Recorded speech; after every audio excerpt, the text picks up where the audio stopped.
Desculpe, mas é como eu costumo dizer, né? Tecnologia é uma madrasta, né? Você fica nas mãos da tecnologia.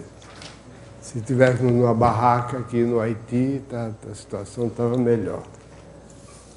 Bom, nós vamos começar mais uma rodada do nosso programa, que já existe há alguns anos.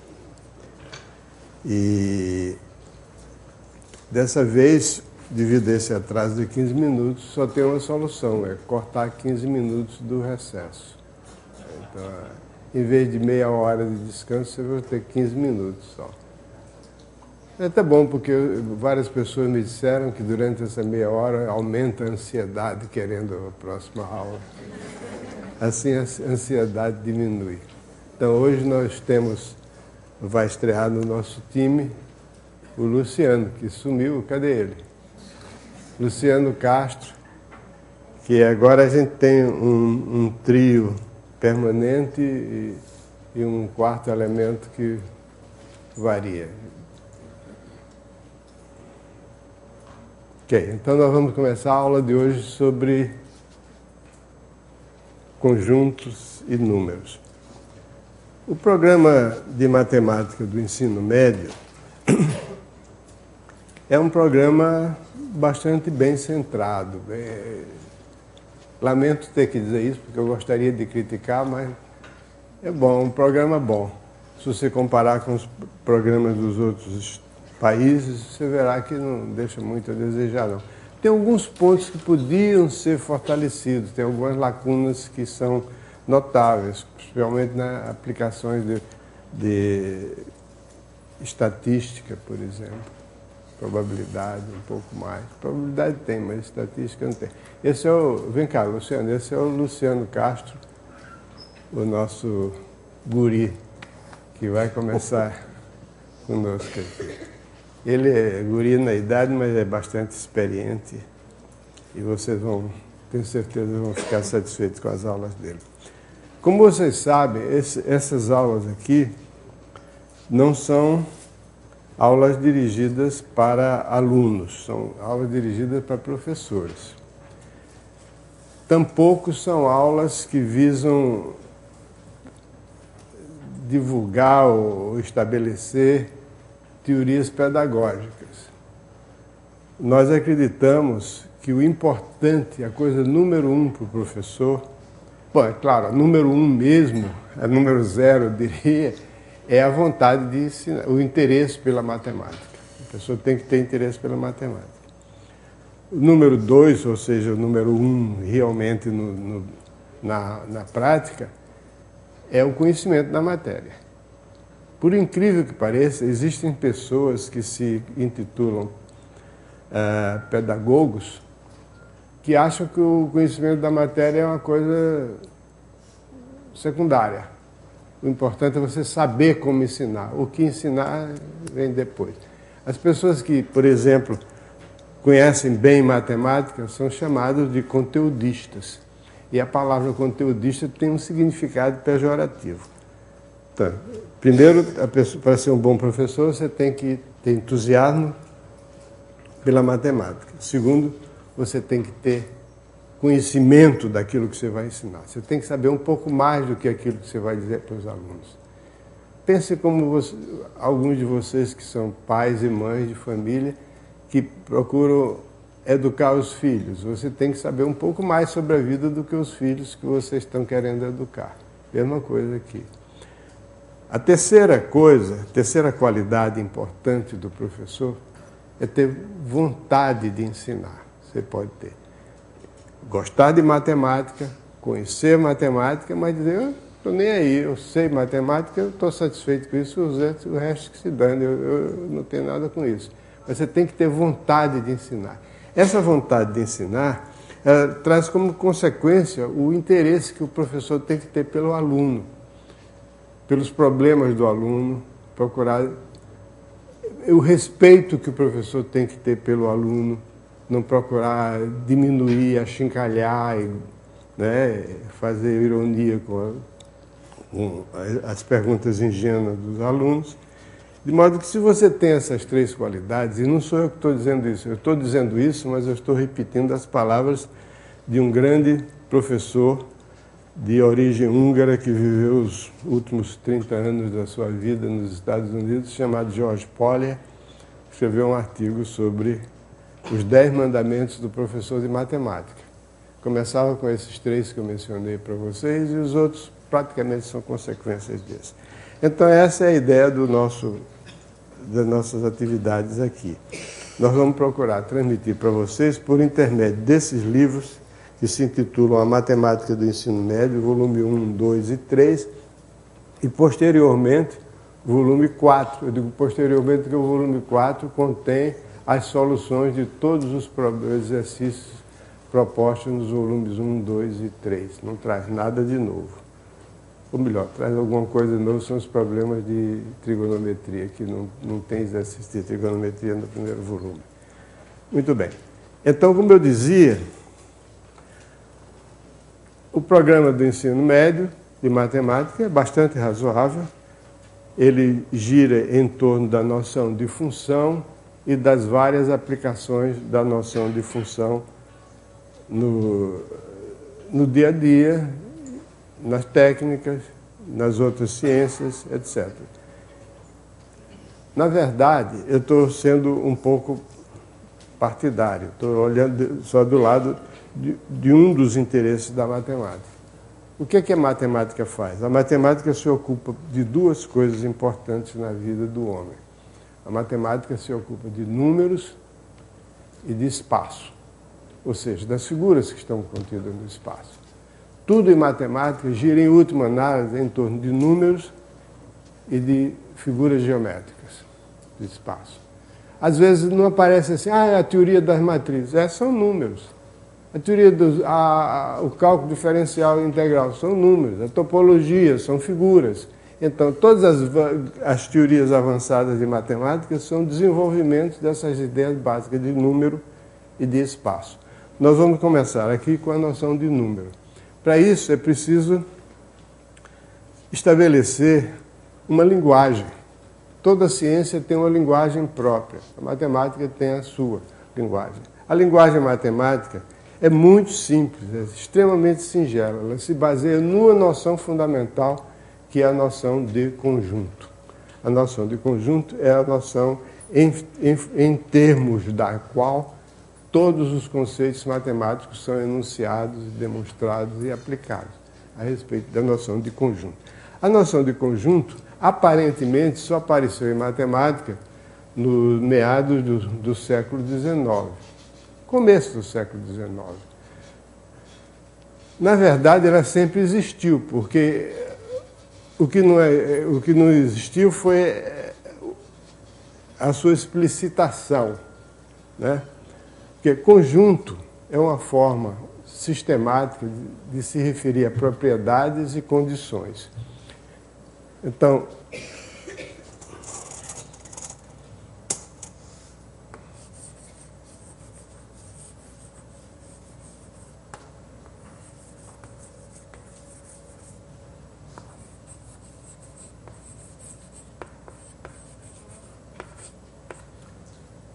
essas duas ideias, propriedade é um atributo, é uma qualidade que uma coisa pode ter ou pode não ter.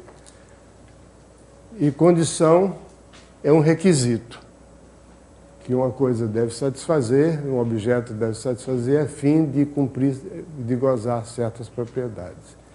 Então, a noção de propriedade e de condição evoluíram para a ideia de conjunto. Vou dar uns exemplos. Por exemplo, a propriedade que um número natural possui de ser divisível por 2. Quando dividido por 2, não deixa resto. Essa é uma propriedade.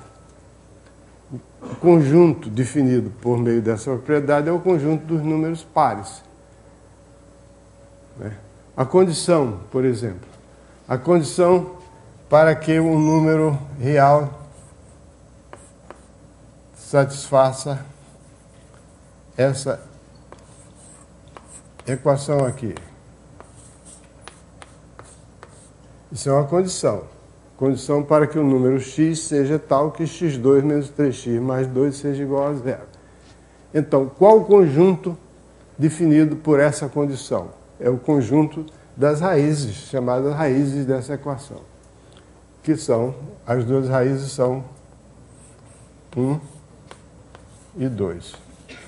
Então, esse conjunto é definido por uma condição. Então, todas as condições e todas as propriedades definem conjuntos. Desde que façam sentido, porque às vezes a pessoa enuncia uma propriedade que está mal enunciada, mas isso aí é outra história. Admitamos que as pessoas saibam falar, pelo menos. Muito bem. Quando se tem um conjunto, o conjunto é formado por objetos, ou seja, por elementos do conjunto.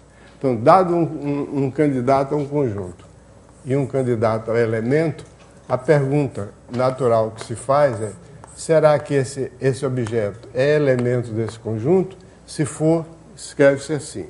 Ou esse objeto não é elemento do conjunto. Se não é, então a gente escreve assim. Então você tem os conjuntos e tem os elementos. Os elementos do conjunto são os objetos que satisfazem a propriedade. Olha, eu já falei uma coisa que eu advirto as pessoas para não falarem, mas às vezes a gente pisa na casca de banana que a gente mesmo pôs. Satisfazer uma propriedade, do ponto de vista da língua portuguesa, está errado, né? Ninguém satisfaz uma propriedade. Ou você tem a propriedade ou não tem a propriedade. Você satisfaz uma condição. Satisfazer uma propriedade é tão errado como possuir uma condição, ou ter uma condição. Você satisfaz uma condição, cumpre uma condição e goza de uma propriedade, tem a propriedade. Então, os elementos que têm a propriedade de serem divisíveis por 2 são os números pares, então formam o conjunto dos números pares. Os elementos, os números que satisfazem essa condição aqui, formam esse conjunto, que é o conjunto das raízes dessa equação. Ou, como se diz nos livros atualmente escritos, o conjunto verdade da equação. Eu não conheço nenhum matemático, nenhum cientista que use matemática, nenhum técnico que use matemática, ninguém que diga conjunto verdade de uma equação. Só os professores que aprendem nos livros dizer conjunto verdade para os alunos depois esquecerem. Não existe conjunto verdade, é o conjunto das raízes da equação e pronto, acabou. Por que conjunto verdade? Foi uma coisa que começou e provavelmente vai acabar. Posso apagar, Wagner? Dá pena, porque uma letra bonita dessa.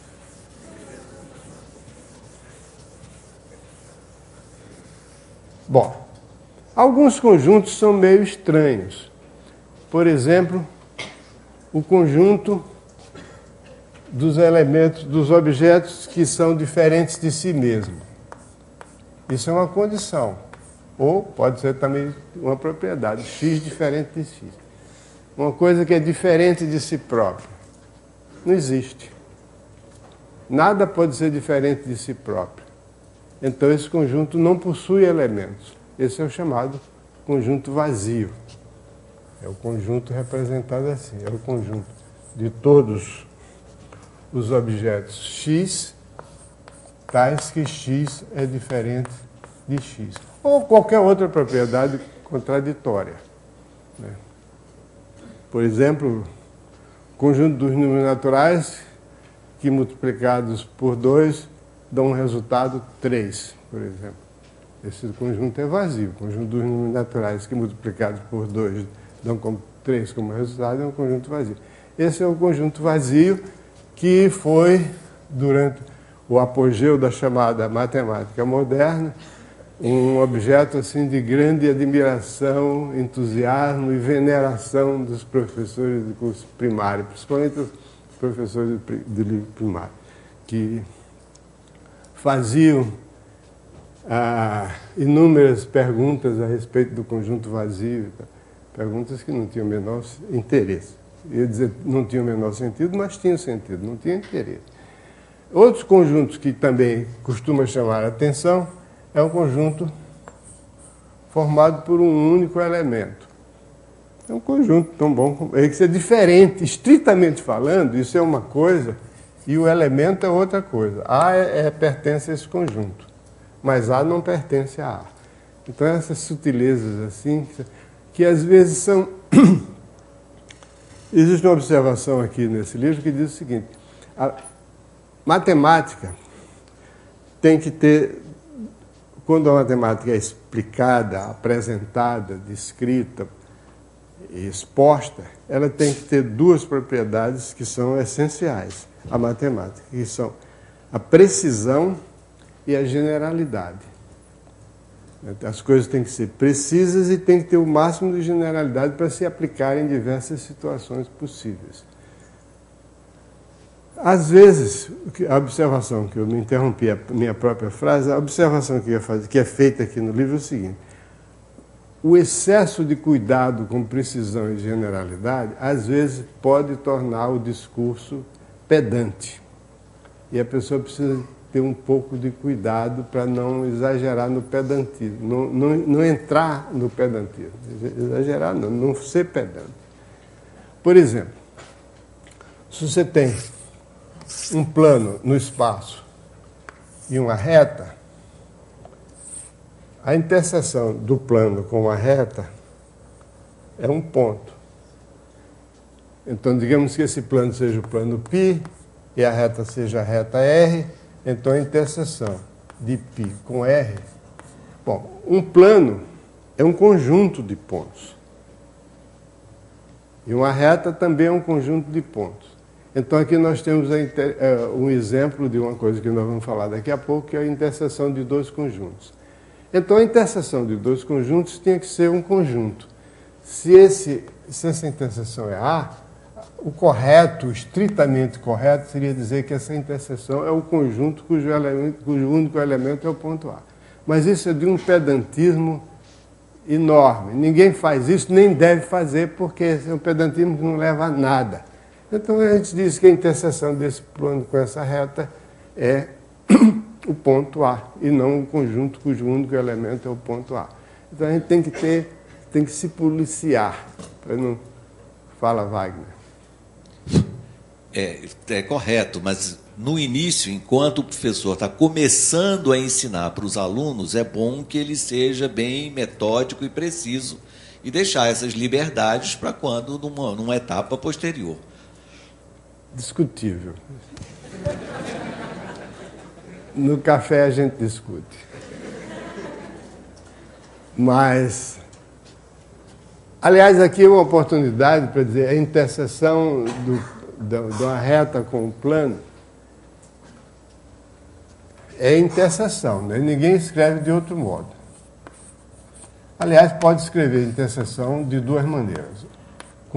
Com C, intersecção ou interseção. Em Portugal se diz sempre intersecção. No Brasil se diz interseção e aí pode ser dos dois jeitos. Agora, o que não pode dizer é que a reta intercepta o plano no ponto A. A reta não intercepta nada, porque a interseção do plano, o ponto A não é a interceptação da reta. A reta não intercepta o plano está lá. Interceptar significa obstruir, passar, interromper. Por exemplo, interceptar é aquilo que os defensores do Botafogo não fizeram ontem no jogo contra o Vasco. Não conseguiram interceptar, né? Então, isso é coisa comum demais. Interceptar é uma coisa e intersectar é outra coisa, porque a interseção não é interceptação. Mas não adianta, eu fico me batendo com isso, mas essa é uma coisa, às vezes eu digo satisfazer uma propriedade, mas interceptar eu nunca digo. Nunca digo. Muito bem. Então, a noção de conjunto é uma noção básica, fundamental em matemática, e a gente tem um conjunto todas as vezes que se tem-se um conjunto todas as vezes que se tem uma regra, um processo, um método, um algoritmo, um conjunto de, uma série de, não posso falar em conjunto, uma série de instruções para decidir se dado um elemento ele pertence ou não pertence ao conjunto. No momento que você tem um processo que lhe permita dizer com certeza, dado um elemento, se esse elemento pertence ou não pertence ao conjunto, então você tem um conjunto. Então é só isso que você precisa. Ter um processo, um método, um algoritmo, uma conta, qualquer coisa que lhe permita responder essa pergunta. Esse elemento pertence ou não pertence ao conjunto? Então isso aqui é ter um conjunto. Agora, a noção básica, a relação básica entre dois conjuntos é saber se um conjunto é um subconjunto do outro. Nós dizemos que A é um subconjunto de B quando todo elemento de A é necessariamente um elemento de B. Quando todo elemento de A pertence a B. Então, isso aí diz que A é um subconjunto de B. Essa propriedade de A ser um subconjunto de B, essa relação A é um subconjunto de B, tem goza de diversas propriedades. A primeira é que todo conjunto é um subconjunto de si mesmo. Isso é óbvio, né? Se X pertence a A, então X pertence a A. Isso é o que se chama de tautologia, né? É uma coisa que você está repetindo a si próprio. Então, a segunda propriedade é a reflexibilidade. Esse aqui é a reflexividade.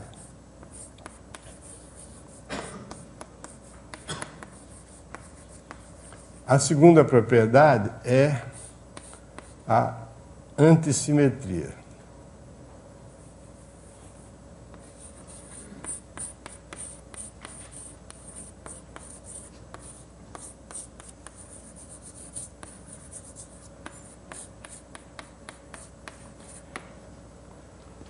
Essa antissimetria, quer dizer, se todo elemento de A é um elemento de B, e se todo elemento de B é um elemento de A, então A é igual a B.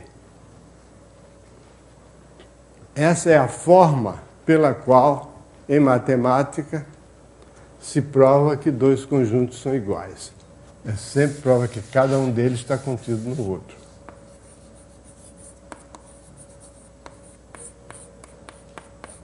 Ou seja, em última análise, isso aí é uma própria definição de igualdade de dois conjuntos. Dois conjuntos são iguais quando possuem os mesmos elementos. Isso aí é o que se chama antissimetria.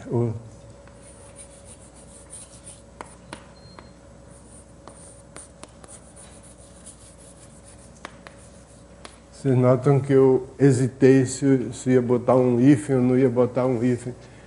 Eu me orgulho até de ter um conhecimento razoável das regras da gramática, mas tem uma coisa que eu nunca aprendi, já perguntei a vários colegas gramáticos e nunca recebi uma resposta satisfatória.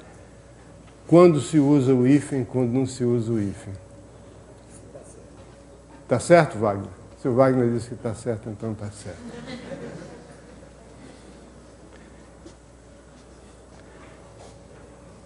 E a terceira, se A está contido em B e B está contido em C, então A está contido em C. Isso é a transitividade.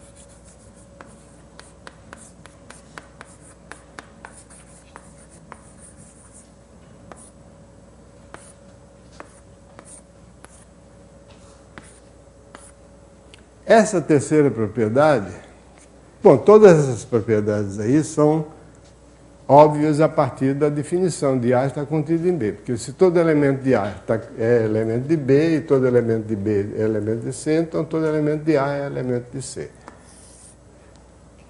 Essas são as três propriedades básicas da relação de inclusão entre conjuntos, subconjuntos.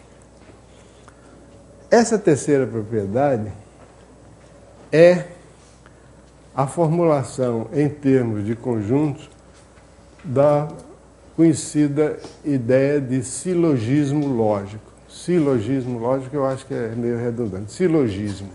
Silogismo tem que ser lógico, não pode ser de outro tipo. Silogismo, né? Se todo homem é mortal, se Sócrates é um homem, então Sócrates é mortal. Então, isso aí. Se Sócrates é um homem e todo homem é mortal, então Sócrates é mortal.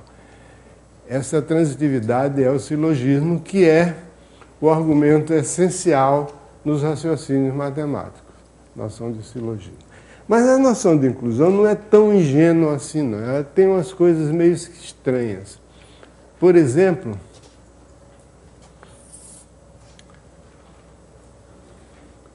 você sabia que o conjunto vazio é um subconjunto de todo conjunto? Por quê?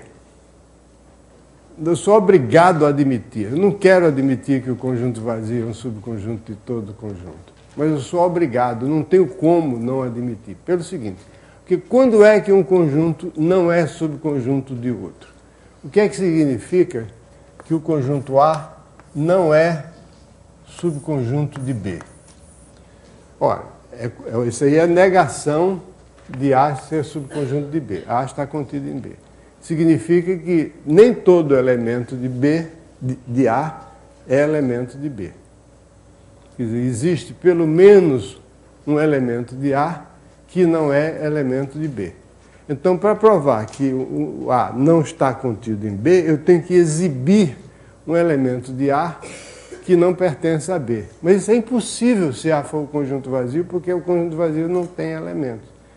Então, o conjunto vazio é o subconjunto de qualquer outro por obrigatoriedade, não é porque a gente tem uma visão de que ele está contido em qualquer outro, é porque tem que ser assim, não tem outro jeito, né?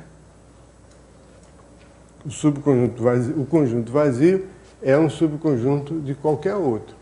Isso leva a coisas assim, por exemplo, daqui a pouco eu dou um exemplo disso, mais claro. O que eu quero dizer agora é o seguinte, é que essa relação A está contida em B para conjuntos se traduz em termos de propriedades e condições e proposições da seguinte forma.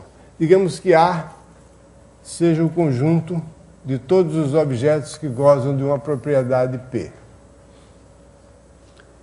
E B seja o conjunto de todos os objetos que gozam de uma propriedade Q. Então, que A é o conjunto de todos os objetos que cumprem a condição P. E B é o conjunto de todos os objetos que cumprem a condição Q. Então, essa relação A está contida em B, em termos de condição, propriedades, proposições, etc., se representa daquela forma e se diz que P implica Q.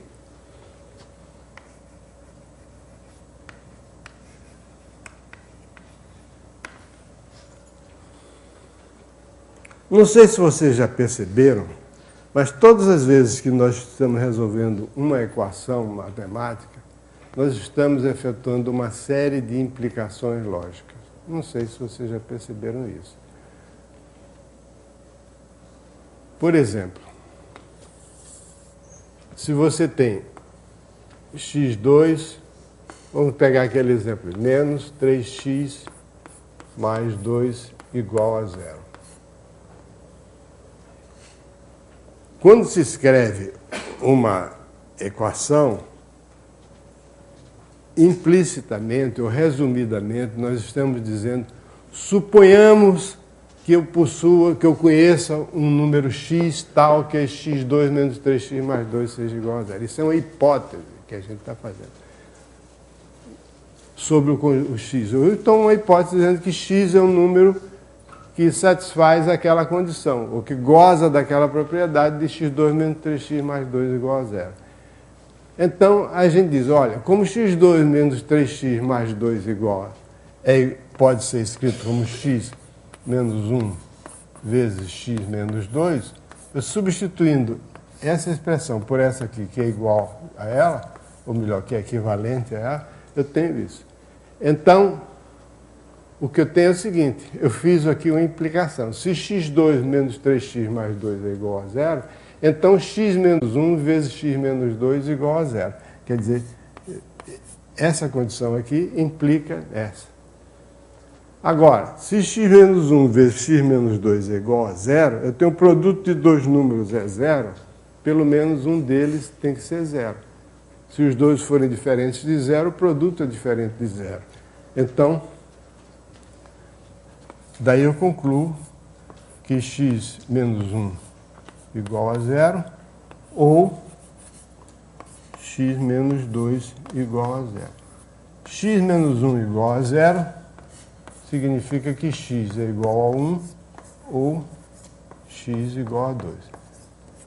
Eu não vou ficar aqui ensinando a vocês a resolverem uma equação de segundo grau desse tipo. Eu só quero chamar a atenção para o fato, que talvez nem todos tenham percebido, é que quando eu resolvo isso, essa equação, eu estou fazendo uma série de implicações lógicas. Se x satisfaz essa condição, então x satisfaz essa. Se x satisfaz essa, então x tem que ser igual a 1 ou igual a 2. E aí, chegando nesse ponto, a reação normal da pessoa é dizer, resolvi a equação. Então x tem que ser igual a 1 ou x igual a 2. Eu não posso dizer que essa conclusão está errada, porque não está errada, mas o raciocínio que leva a essa conclusão está errado. Veja bem, porque uma coisa é dizer que P implica Q. Outra coisa é dizer que Q implica P. Isso que se chama a recíproca.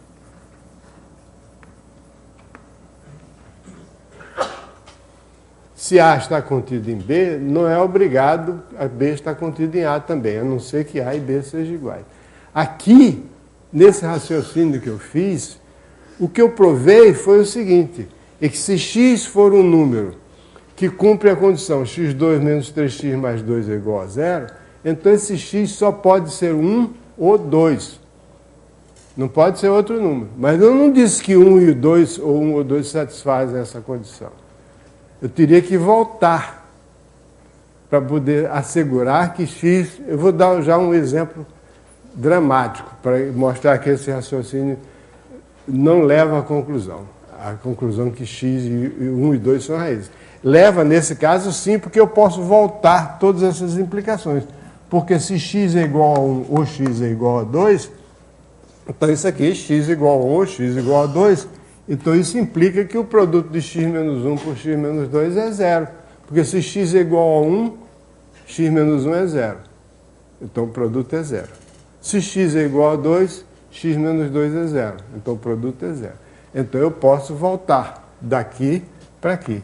E se x menos 1 vezes x menos 2 é igual a 0, 3x2 menos 3x mais 2 é igual a 0. Portanto, o 2 e o 1 e o 2 são raízes da equação. Mas eu disse que quando a gente está resolvendo uma equação, a gente está fazendo uma série de inferências, ou seja, de implicações lógicas. Vamos mostrar um exemplo em que essas inferências, quando levadas a um extremo que não autorizado, levam a contradição. Vamos supor que eu queira resolver a equação x2 mais 1 igual a 0 no âmbito dos números reais. Quer dizer, achar um número real que satisfaça essa condição. Ou seja, eu parto dessa equação. Significa, suponha que x seja um número real tal que x2 mais 1 seja igual a 0. Aqui entre nós sabemos que esse número não existe. Mas vamos supor que todo mundo é ingênuo e pensa, suponha que x seja um número real tal que x2 mais 1 seja igual a 0. O que é que vai acontecer? Se x2 mais 1 é igual a 0, então se eu multiplicar ambos os membros por um mesmo número, a igualdade permanece. Então fica x2 mais 1, vou multiplicar por x2 menos 1. 0 multiplicado por x2 menos 1 dá 0. Quer dizer, se x2 mais 1 é igual a zero, então x2 mais 1 vezes x2 menos 1 é igual a zero. Mas, efetuando essa conta, eu chego à conclusão que x4 menos 1 é igual a zero. Ou seja, que x4 é igual a 1. Ora, os únicos números reais cuja quarta potência é 1 são x igual a 1 ou x igual a menos 1. Ou seja, que x pertence ao conjunto menos 1 mais 1. Então, uma pessoa ingênua diria o seguinte: a equação x2 mais 1 igual a zero tem duas soluções, x igual a 1 e x igual a menos 1. Ou seja, o conjunto verdade, no caso aqui o conjunto mentira, né? O conjunto verdade dessa equação é o conjunto menos 1, 1. Onde é que está o erro? O erro está naquilo que eu falei aqui. Porque eu tenho resolver uma equação, é preciso a pessoa ter sempre isso em mente. Resolver uma equação consiste em efetuar uma série de implicações lógicas. E no fim, a conclusão que você chega é o seguinte: se por acaso existir um número real cujo quadrado somado com 1 der zero, esse número real só pode ser ou menos 1 ou mais 1. Tudo bem, mas só que esse número não existe. É a mesma coisa que eu chegar numa classe e dizer aqui: todos os alunos que têm 5 metros de altura vão ser aprovados com nota 10 sem precisar fazer exame. Eu não estarei mentindo. A afirmação que eu fiz é correta. Porque não vai ter, eu tenho certeza, um aluno com 5 metros de altura. Então, quer dizer, o conjunto vazio está contido em qualquer outro. Quer dizer, essa solução, o conjunto das soluções dessa equação é um conjunto vazio. Então, o que está dizendo aqui é que o conjunto vazio está contido aqui. Agora, mais terra. O que é que está errado? É saber se eu voltei. Eu cheguei que se x2 mais 1 é igual a zero, então x está aqui. Tudo bem. Mas isso não me satisfaz. Eu quero saber se x estando ali, se 1 e menos 1 são raízes dessa equação. Então eu vou ver se eu posso voltar. Se x é menos 1 ou mais 1, então x é menos 1 ou mais 1. Se x é menos 1 ou mais 1, então x4 é igual a 1. Certo, posso voltar. Se x4 é igual a 1, é claro, x4 menos 1 é zero. Posso voltar. Se x4 menos 1 é zero, x2 menos 1 vezes x2 mais 1 é zero, porque x4 menos 1 é x2 menos 1. E aqui, daqui para cá, eu posso voltar? Aqui eu posso voltar isso aqui? O produto de x2 mais 1 por x2 menos 1 é igual a zero? Isso obriga que x2 mais 1 seja igual a zero? Não. O produto de dois números é zero quando um deles é zero. No caso aqui, esse aqui é zero. Mas não significa que esse seja zero. Eu poderia concluir que x2 menos 1 é igual a zero. Mas não que x2 mais 1 é igual a zero. Então não tem como concluir. O produto de dois números sendo igual a zero, eu não posso concluir que os dois são iguais a zero. Então eu acho esse exemplo é magnífico. Aliás, esse exemplo foi... A primeira pessoa que eu ouvi falar nesse exemplo específico foi o Morgado. Né? Não sei se eu estou certo ou não. Não que ele inventou esse exemplo, mas ele chamou a atenção para mim desse exemplo.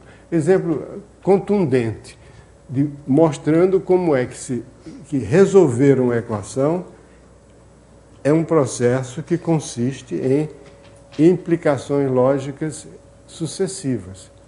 E que automaticamente, com o hábito do cachimbo, né, faz a boca torta, a gente, quando resolve o sistema, a equação, a gente admite que pode voltar. E nem sempre pode. Essa coisa de nem sempre pode é que leva às famosas soluções inaceitáveis para equações irracionais, que você multiplica ambos os membros por um número, até eliminar os radicais e tal. E tem as chamadas raízes estranhas. Ok? A que horas termina essa parte? Hein? 10h30. 10h30. Com prorrogação. Muito bem, então... Deixa eu ver aqui. Bom, então a inclusão corresponde a uma implicação lógica. Dizer que A está contido em B significa que a propriedade que define os elementos de A implica na propriedade que define os elementos de B. Por exemplo, todo número múltiplo de 4 é um número par, significa o conjunto dos múltiplos de 4 está contido no conjunto dos números pares, é a mesma coisa que dizer que todo número que é múltiplo de 4 é necessariamente par. E isso conduz às palavras muito usadas em matemática, que são as palavras necessário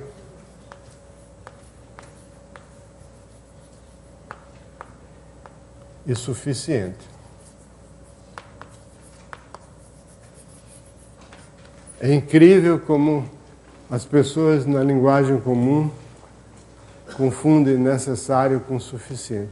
A própria Constituição brasileira, que aliás não é nenhum modelo de clareza e de correção lógica, nem social, nem nada.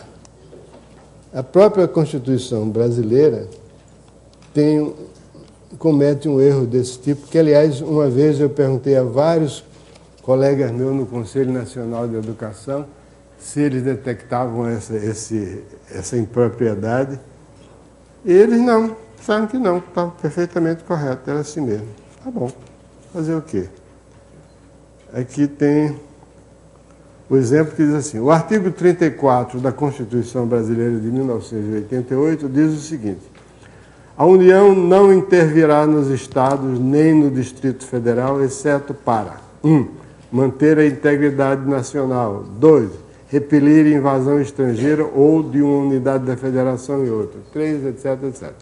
Mas veja bem, a União não intervirá nos Estados, exceto para. Quer dizer, isso não significa que se acontecer uma coisa... A pergunta é a seguinte: suponhamos que o Estado do Rio de Janeiro seja invadido por tropas do Estado de São Paulo. Já aconteceu o contrário, né? Em 1932. O texto acima obriga a União a intervir no Estado? Não, não obriga. Ele só pode intervir se isso acontecer. Mas se isso acontecer, não significa que vai intervir. Pode intervir, mas não é obrigado a ser. Então a pergunta é a seguinte: na sua opinião, qual era a intenção dos legisladores nesse caso? A intenção era dizer que deve intervir, mas reescreva o texto de modo a torná-lo mais preciso. De qualquer modo, necessário e suficiente. Quando a gente tem que uma propriedade P implica numa propriedade Q, a gente diz o seguinte, que P é suficiente para Q e Q é necessário para P. Quer dizer, se P for um número múltiplo de 4, então P é necessariamente um número par. Então P implica Q. Então isso significa que P é necessário para Q. É suficiente. É? Como é que é? P é suficiente. Não, P implica que. Isso significa dizer que todo elemento que cumpre a condição P obrigatoriamente satisfaz a condição Q. Então isso quer dizer que P é suficiente e Q é necessário. Todo número múltiplo de 4 é necessariamente um número par. Ok? E, às vezes, acontece que vale a recíproca. Q implica P é recíproca.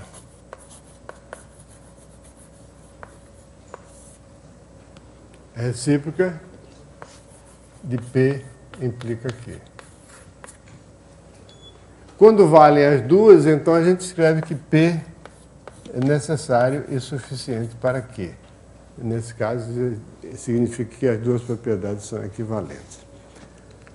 Bom, tudo isso que eu estou mencionando é para justificar um ponto de vista bastante fundamental, mas que nem sempre as pessoas entendem. É o seguinte: a lógica que está presente em todas as atividades matemáticas é uma lógica bem elementar. Existe uma teoria matemática muito interessante chamada lógica matemática, que possui teoremas difíceis, muito abstratos e que requerem um pensamento profundo. Mas isso absolutamente não é necessário para estudar matemática. Houve uma época em que algumas pessoas acreditavam, ainda tem gente que acredita, que para poder estudar matemática você tem que saber lógica. Não é verdade.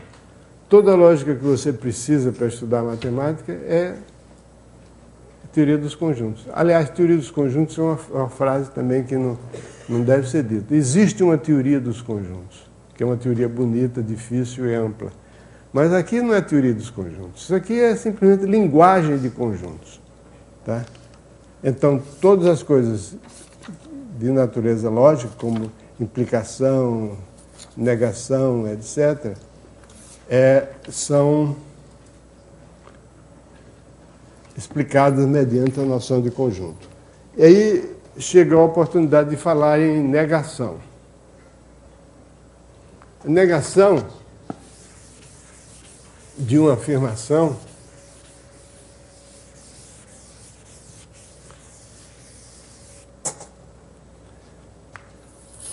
é traduzida em termos de conjuntos como complementar de um conjunto.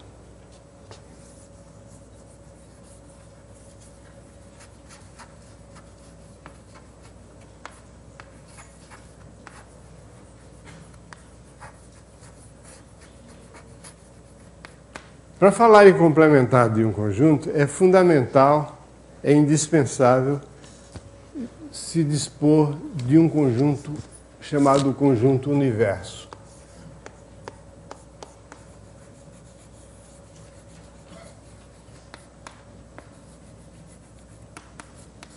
Essa palavra, eu não gosto muito dela, mas não tem nenhuma substituição para ela. O conjunto universo. Não significa que é o conjunto de todas as coisas do universo, nada disso.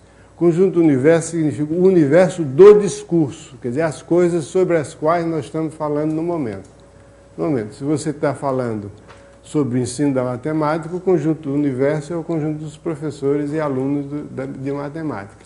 Então, significa o objeto da discussão, o objeto da conversa. Bom, de qualquer modo, é um conjunto básico, você parte dele. Então, esse é o conjunto universo, que significa que todos os conjuntos que eu vou mencionar são subconjuntos desse conjunto aqui. Tá? Então, se eu tenho A, um subconjunto de U, o complementar de A é o conjunto de todos os elementos do conjunto universo que não pertencem a A.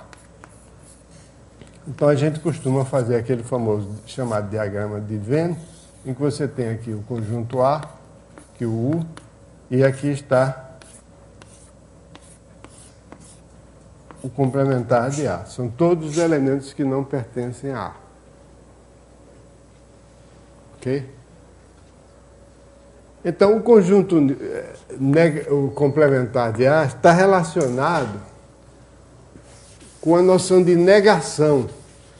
Quer dizer, se A é o conjunto dos números pares, o complementar, se o meu conjunto universo é o conjunto dos números naturais, então o complementar de A é o conjunto dos números que não são pares, o chamado conjunto dos números ímpares. Às vezes a pessoa confunde negação com o contrário. Né?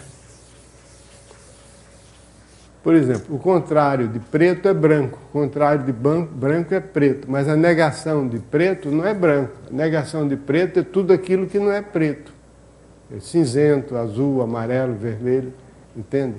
Então, é preciso não confundir negação com o contrário. O contrário não é uma noção matemática, o contrário é uma convenção social e linguística, às vezes. A negação matemática é o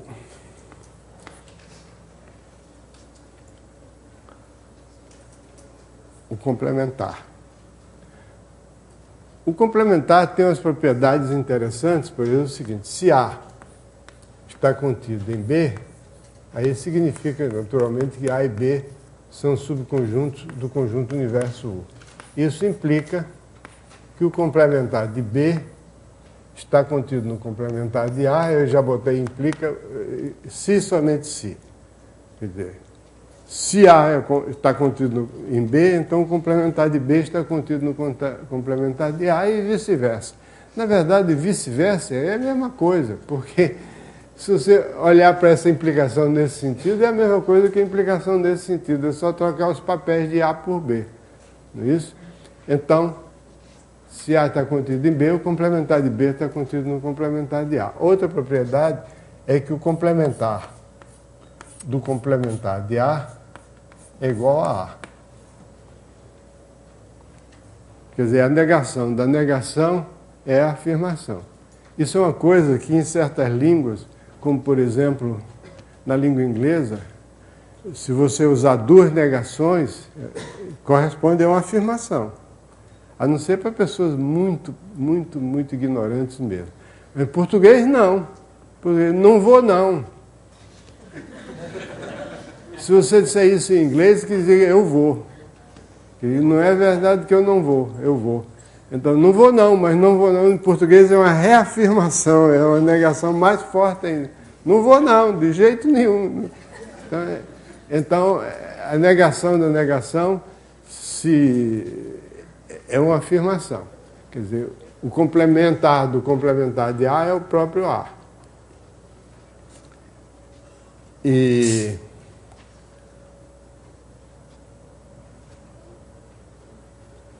a noção de complementar fica mais clara. Eu vou voltar daqui a pouco a ela. A noção de complementar fica mais clara se nós dispusermos das operações de reunião de dois conjuntos e de interseção de dois conjuntos.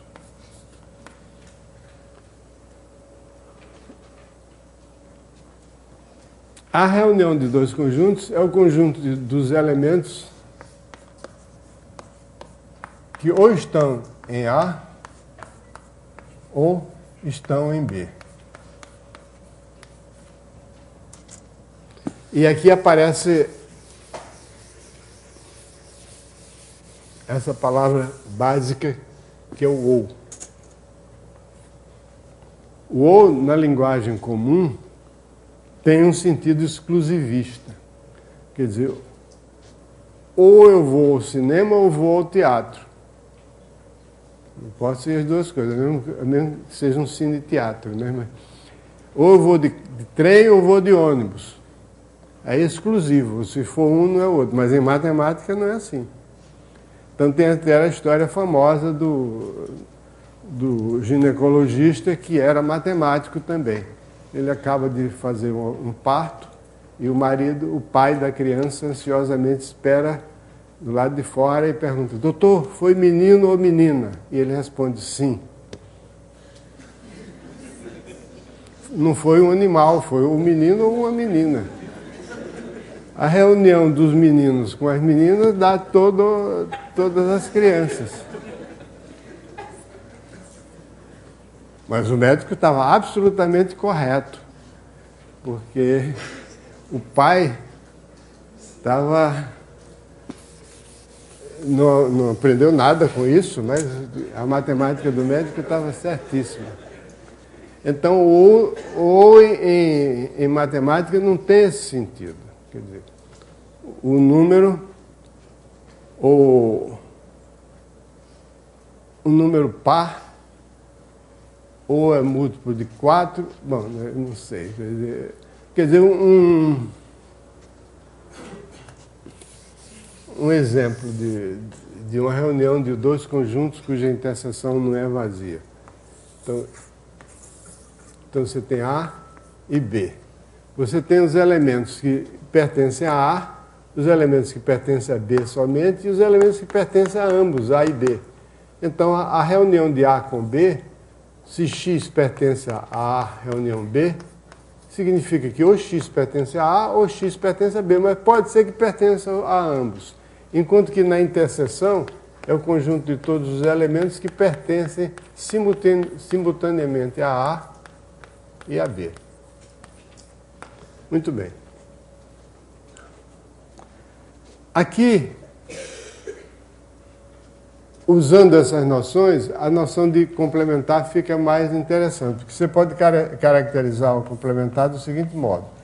A reunião do conjunto com o seu complementar vai dar todo o universo, e a interseção do conjunto com o seu complementar é vazio.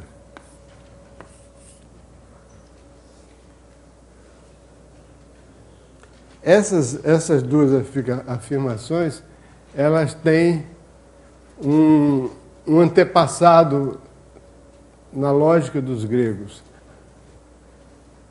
Essa aqui significa a reunião de A com o complementar igual a 1, quer dizer, um objeto de ou está em A ou não está, ou está ou não está. Isso é que os lógicos da época, Aristóteles, por exemplo, o primeiro cara que escreveu um tratado de lógica bem razoável, ele chama-se o princípio do terceiro excluído. Não existe uma terceira possibilidade. A lógica só tem duas possibilidades, uma coisa ou é ou não é. Esse aqui é o princípio do terceiro excluído, enquanto esse aqui é o princípio da não contradição. A não contradição significa uma coisa não pode ser e não ser ao mesmo tempo. Ok? Então, mas só estou dando esse exemplo para ilustrar o fato de que os conceitos da lógica básica, aquela lógica elementar, eles são recaem nas propriedades de conjuntos. Ainda tem meia hora? Não, 15 minutos. 15 minutos? Ah, sim, então vamos falar sobre números. Né? Tem 15 minutos para falar sobre números naturais.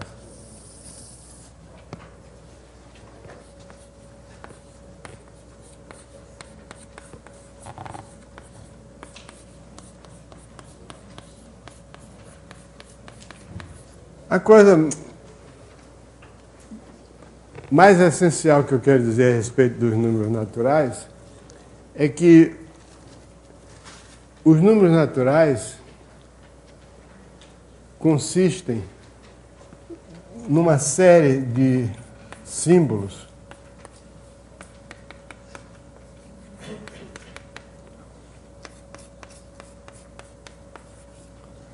aos quais vocês podem ficar chocados quando ouvir isso. Não se devem atribuir nenhum significado filosófico, físico, lógico, nada. Números naturais são símbolos, simplesmente, pura e simples. Agora, é claro que são símbolos sujeitos a certas condições. No conjunto dos números naturais, a primeira pessoa que fez uma sistematização das propriedades dos números naturais que caracterizam inteiramente esses números e são utilizadas em toda a matemática, foi um matemático italiano chamado Giuseppe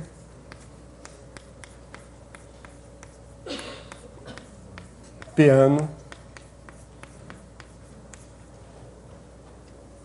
no limiar do século XX, final do século XIX, começo do século XX, Giuseppe Peano. Antes dele, um matemático alemão chamado Richard Dedekind tinha destacado essas propriedades dos números naturais, mas ele não tinha tido a ideia de que aquelas propriedades são suficientes para caracterizar os números naturais.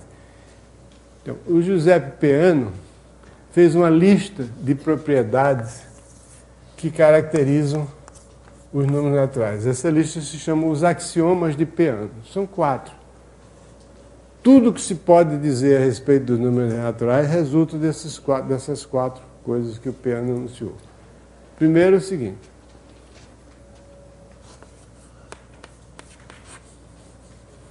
todo número natural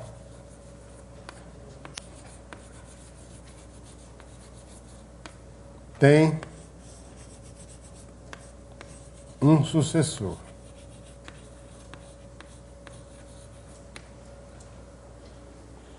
O que é sucessor? Não importa. Para cada número natural, tem outro número natural que é também um número natural.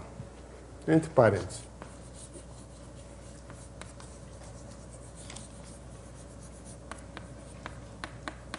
Também é um número natural. Segunda propriedade é números.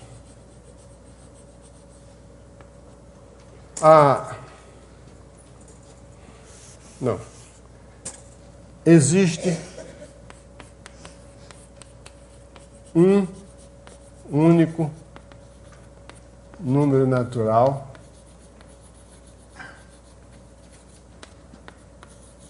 chamado 1, que não é sucessor de nenhum outro.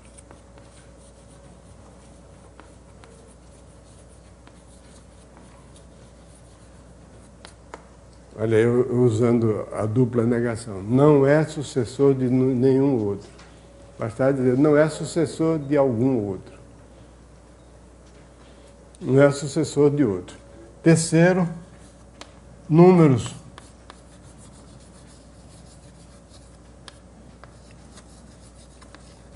Com o mesmo sucessor são iguais.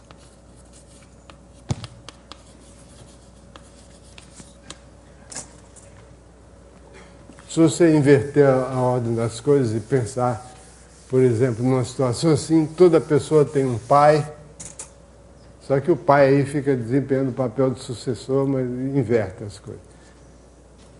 Aí não é verdade que 2 pessoas com o mesmo pai são iguais, podem ser irmãos, né? Mas aqui 2 números com o mesmo sucessor são iguais, e finalmente o 4º axioma, que é chamado axioma de indução, o mais famoso deles, que diz o seguinte: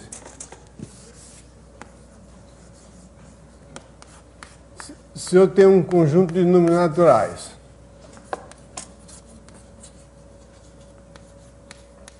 tal que o 1, chamado de 1, e representado assim, tal que o 1 pertence a esse conjunto,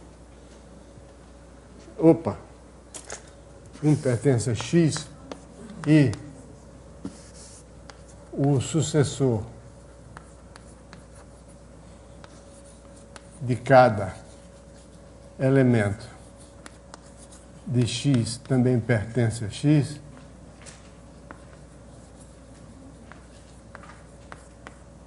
então X é o conjunto de todos os números naturais. Esse é o axioma mais importante, porque com base nele é que se demonstram os teoremas sobre números naturais, usando os outros como auxiliares também. Significa, vou repetir. Se eu tenho um conjunto de naturais que contém o número 1 e contém o sucessor de cada um dos seus elementos, então esse conjunto contém todos os números naturais. Na prática, isso aí é uma forma sagaz, inteligente, esperta, de dizer o seguinte: todo número natural pode ser obtido a partir de 1, se você toma o sucessor, depois o sucessor do sucessor, o sucessor do sucessor, etc., e assim por diante. Assim por diante é uma frase muito utilizada em matemática, mas toda vez que essa frase é utilizada, ela está admitindo esse axioma aqui, que você pode obter qualquer número natural partindo do 1 e tomando o sucessor do sucessor, etc. Só para você ter uma ideia de que isso... Vamos supor que eu escrevesse os números naturais assim. Por exemplo, 1, 3, 5, 7, etc. Depois eu pusesse os números 2, 4, 6, 8, etc.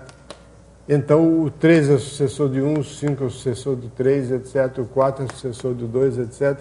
Mas se eu partir do 1 e considerar esse conjunto X aqui dos números ímpares, ele cumpre essa condição aqui, ele contém o 1, ele contém o sucessor de cada um dos seus elementos, mas ele não é o conjunto todo. Então esse não é o conjunto dos números naturais. Então eu queria chamar a atenção para o fato de que os números naturais descritos por essas propriedades são substantivos, diferente do número natural quando você diz assim, por exemplo, 2 cadeiras, ou 3 pessoas, ou 11 jogadores num time de futebol. Aí esses números 2, 3, 11 não são substantivos. Na minha visão e na visão de todas as línguas que eu conheço, menos a língua portuguesa, são adjetivos. A língua portuguesa era, no tempo que eu estudei na escola, 2 cadeiras, o 2 era chamado um adjetivo numeral cardinal. Se você olhar num dicionário de inglês, olhar to, você vai ver adjetivo. Pelo amor de Deus, não olhe no dicionário brasileiro o que é 2. Sabe o que é 2? 2 é o número cardinal de um conjunto com 2 elementos. Isso é lindo, né? Maravilhoso. O pessoal que escreveu esse dicionário, aliás, o originador desse dicionário era meu conterrâneo, era alagoano. Esse pessoal enriqueceu, tá multimilionário, escrevendo essas coisas. 2 é a cardinalidade de um conjunto com 2 elementos. Muito bem. Então, esses objetos aqui,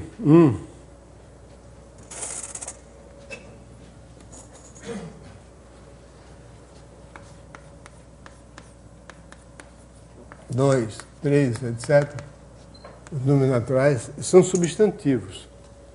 Quem vai falar nos números naturais como adjetivos é o Luciano. Então, ele não responde à pergunta quantas cadeiras tem aqui ao longo dessa mesa. Não. Você tem que atribuir a esses números a faculdade, a capacidade de qualificar certos substantivos. 2 cadeiras, 3 pessoas, 4 casas, etc. Então, primeiro você tem um modelo, entende? Você tem que ter um modelo matemático abstrato, que é o conjunto dos números naturais, que tem essas propriedades aqui, e você vai usar esse modelo para executar a operação de contagem. De um modo geral, a matemática é formada por um conjunto de modelos abstratos que podem ser utilizados em situações concretas. E a força da matemática provém do fato, entre outras coisas, tem aquelas precisões e generalidade, provém do fato, e aí vem a generalidade, de que esses modelos podem ser aplicados em diversas situações diferentes. Então, os números naturais são o modelo mais simples que o homem inventou até hoje.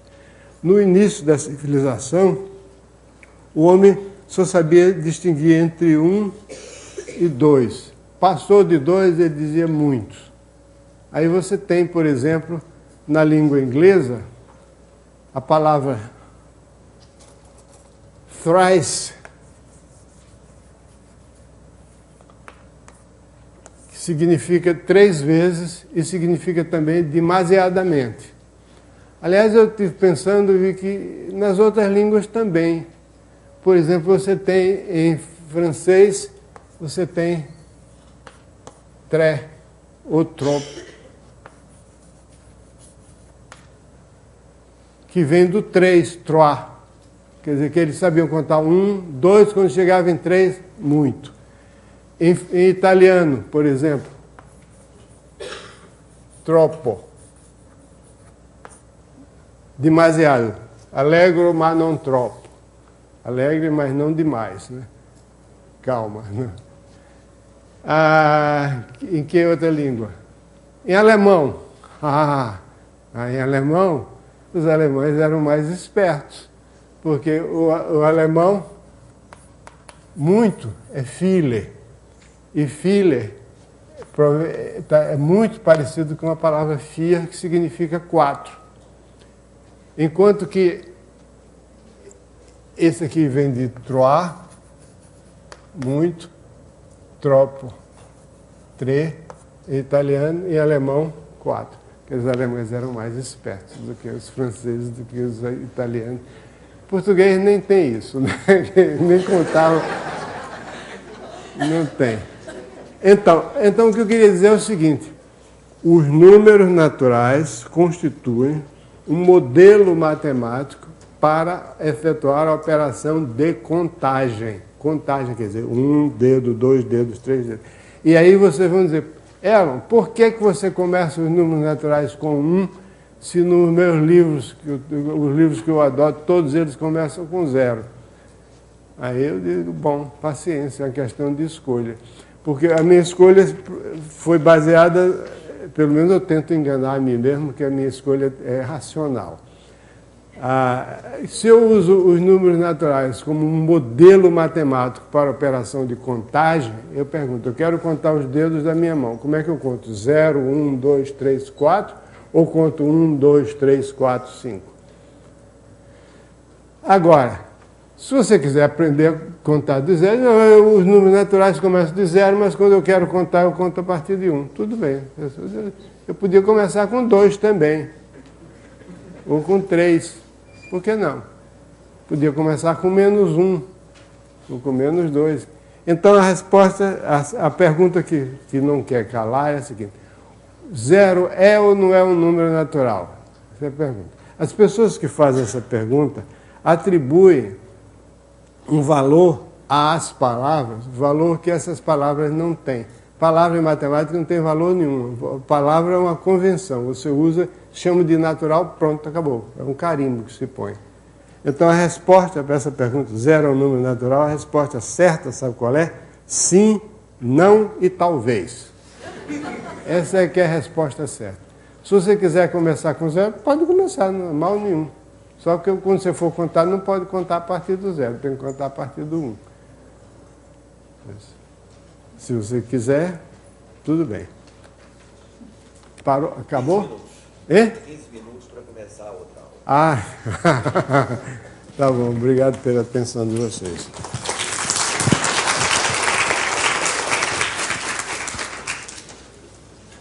Então já viram, né?